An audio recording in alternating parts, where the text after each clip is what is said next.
কেন্দ্রীয় সরকার তো একটা ডিসিশন নিয়েছে যে যারা 2014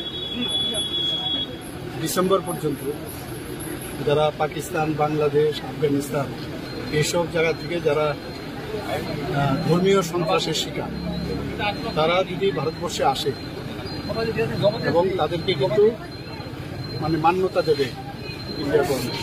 এরপরের যারা আসবে তাদের মান্যতা দেওয়া হবে। তো এটা নিয়ে অনেক সময় অনেকে ভুল বোঝানো হয়, তার জন্য আমরা ত্রিপুরা সরকার এবং আমাদের পুলিশ ডিপার্টমেন্ট থেকে একটা টাস্ক ফোর্স আমরা তৈরি করেছি যে এরকম কেউ আছে কিনা। কাজটা কি থাকে? কাজটা তো এরকমই, কোথাও কোনো এরকম অনুপ্রবেশ আছে কিনা বা 2014 পরে আছে কিনা কোনো লোক, তো এই বিষয়গুলো ওরা টোটালি দেখবে এবং রিসেন্টলি কোনো অনুপ্রবেশ আছে কিনা এই বিষয়গুলো সব দিক দিয়ে দেখবে। না দেখুন, কেন্দ্রীয় সরকার তো একটা ডিসিশন নিয়েছে যে যারা 2014